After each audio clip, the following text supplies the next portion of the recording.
وإذ أخذ الله ميثاق النبيين لما آتيتكم من كتاب وحكمة এই আয়াতটা নাযিল করে দিয়ে আমাদেরকে জানিয়ে দিয়ে গেছেন সমস্ত নবী রাসূলদের সাথে করে নিয়ে আল্লাহ সুবহানাহু ওয়া তাআলা রূহের জগতে মুস্তাফা সাল্লাল্লাহু আলাইহি ওয়াসাল্লাম এর মিলাদ শরীফ পালন করেছেন, জন্মের আলোচনা করেছেন। তখন থেকে তিনি নবী হিসেবে ওনাকে পরিচয় করিয়ে দিয়েছেন। ওই আল্লাহর সমস্ত নবী রাসূলদেরকে ডেকে নিয়ে তোমরা নবীর রাসূল, তোমাদের চাইতে উত্তম, সবচাইতে সেরা ইমামুল মুরসালিন হিসেবে এই মুহাম্মদুর রাসূলুল্লাহকে আমি পাঠাবো।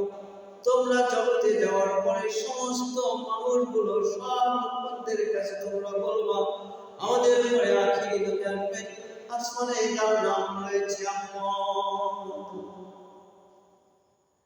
ঈসা রূহুল্লাহ সেই কাজটা দুনিয়াতে করলেন, যেটা কোরআনুল কারীমের সূরা সফের 6 নম্বর আয়াতের ভিতরে আমরা পড়েছি। ঈসা রূহুল্লাহ ওনার বংশের মানুষদেরকে ডেকে বলেন, ইয়া ইসরাঈল ইন্নী রাসূলুল্লাহ ইলাইকুম, নিশ্চয় আমি তোমাদের জন্য আল্লাহ পাক মনোনীত রাসূল হিসেবে এসেছি।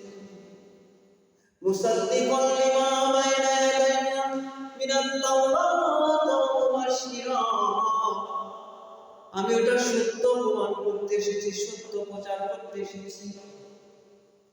বিরসূলি আমার পরে, বিরসূলি ইয়াতি আমার পরে একটা রাসূল আসবেন, একজন নবী, একজন রাসূল আসবেন। বিরসূলি ইয়াতি বাদি, আমার পরে এই তো কিছুদিন পরে একটা রাসূল আসবেন। মিন বাদি ইসমুহু, তার নাম হবে আহমদ। মিন বাদি ইসমুহু আহমদ।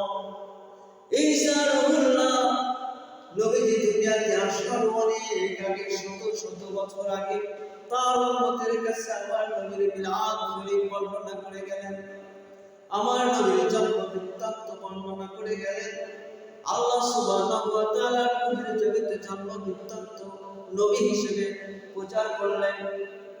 এরপরে কিছু মানুষ বলে নবীজি 40 বছর পর নবুয়ত পাওয়ার পরে নবী হয়েছেন। এরপরেও কিছু মানুষ বলে নবীজির মিলাদ শরীফ পালন করা এটা শরীয়তে বৈধ নয়।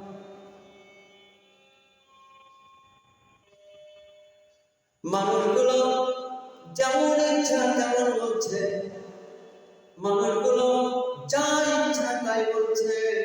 কিছু মানুষ ওই সমস্ত মানুষগুলোর যা ইচ্ছে কথাগুলো বিশ্বাস করে নিজের ঈমানকে নষ্ট করে রাসূল আকরাম ঈসা রূহুল্লাহ আল্লাহ সুবহানাহু ওয়া তাআলার বিপক্ষে বিরোধিতা করে, কোরআনের বিরোধিতা করে, না বুঝে অবুঝের মতো পতঙ্গের মতো আগুনে ঝাঁপ দিচ্ছে।